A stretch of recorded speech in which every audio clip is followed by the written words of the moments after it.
Why, hello there. We made it to another Wednesday, the first Wednesday of the year, a glorious Wednesday as it is. I don't know if I mentioned this about my opinion of unions. I despise them. I'm pretty sure there's a couple that actually benefit the workers and the employer.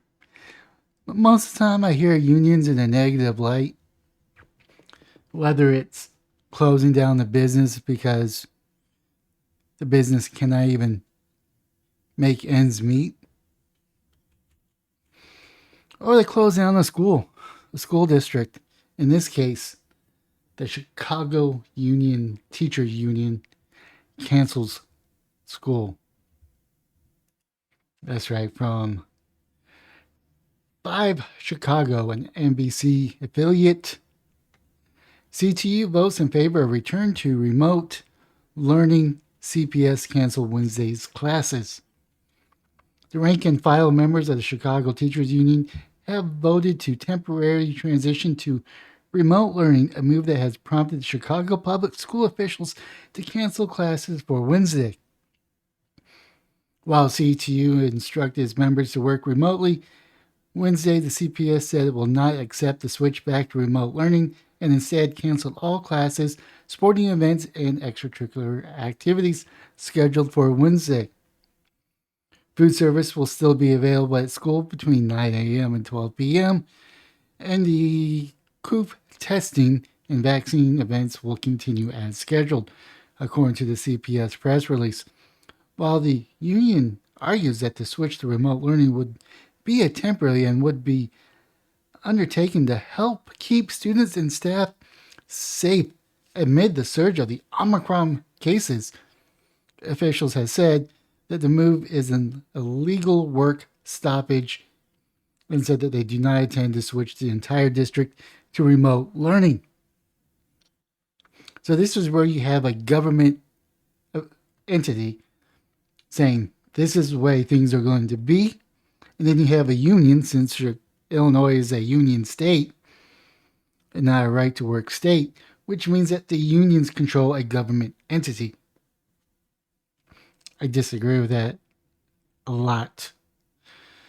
And it's really not about the student safety, because my understanding is the bracket of kids is the most survivable with less severe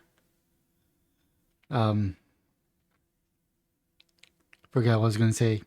Severe effects of the virus.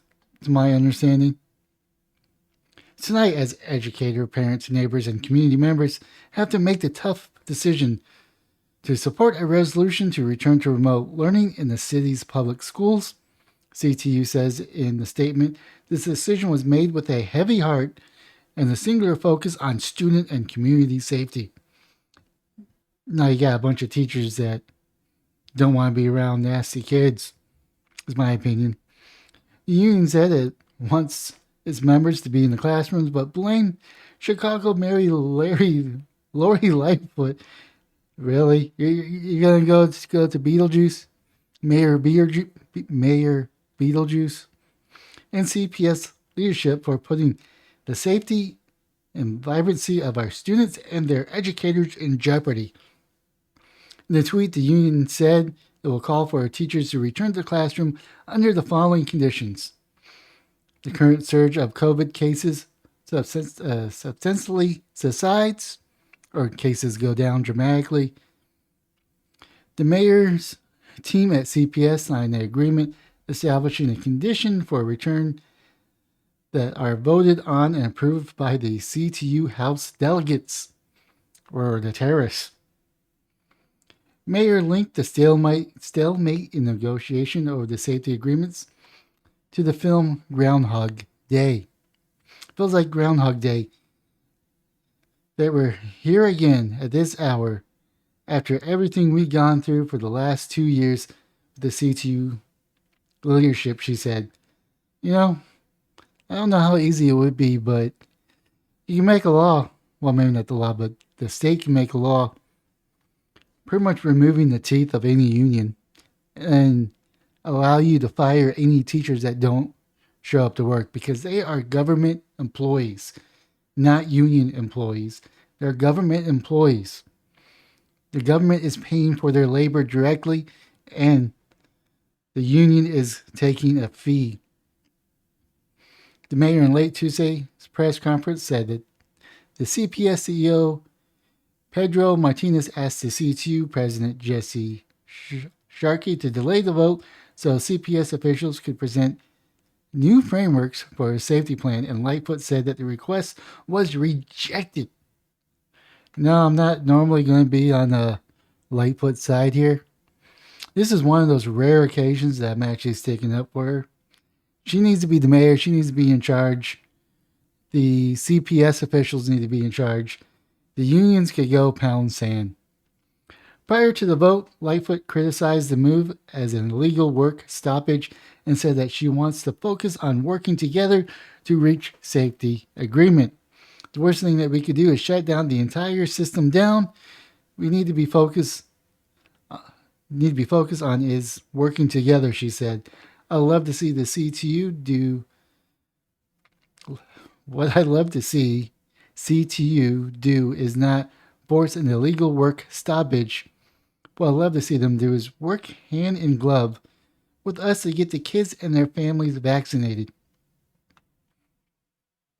The CPS statement released late Tuesday night reminded non-CTU employees that they are still expected to report to work Wednesday, and if they don't, they will not be paid. I think the people in the teachers union shouldn't be paid.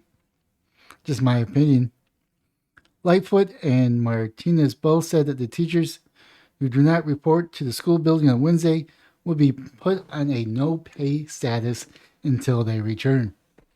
My question is, does that no-pay status mean that they don't get paid for the work they do, or is this kind of like when Congress has a no-pay status, they don't get paid until they pass a certain bill?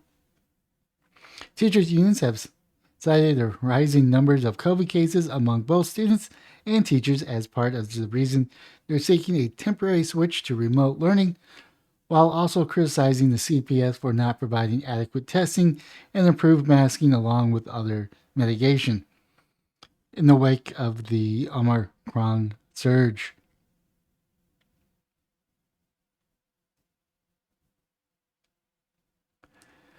Let's see here.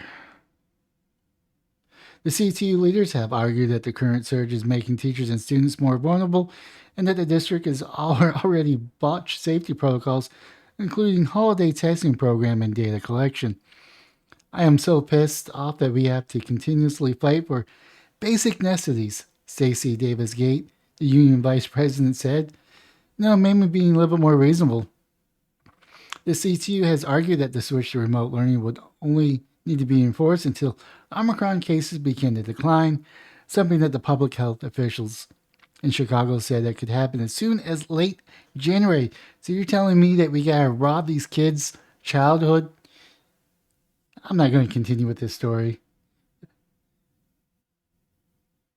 Mainly because it's frustrating, because this is why I hate unions. They complain, they moan, they want more pay, but yet they could shut down the whole city department. And that's what I'm saying. The City Department of Education of Chicago has literally been shut down. The teacher union is robbing kids of their childhood. And they keep on doing this. They keep on making more demands and more demands. And guess what? There's already another strain coming around. I forget what it is. It's like IMU or IMF or something. There's something weird like that. It's not even on the list that's been floating around the interwebs. But there's another strain coming around, which means that this is never going to end. And as soon as we start realizing that this is here to stay, the sooner that we can learn to live with it. It's going to become like a flu. It's going to become like a cold. Now, I'm not saying that it's going to be a cold or a flu. It's going to be something similar to it, where it happens every couple of months. There's a surge. We get over it. We take our medicine. We treat the side effects the way it should have been, and we move on. But yeah, Chicago unions, teachers union, has way too much power in Chicago, and I think the state of Illinois need to remove the teeth of public unions. I'm under the personal opinion that there shouldn't be public unions because it's the state. The state is already a union within itself. But I digress. Leave a comment down below what your thoughts are. Smash the like and subscribe button in all and any platforms, or just the platform that you're currently watching. And most importantly, have yourself a wonderful day, morning, or evening.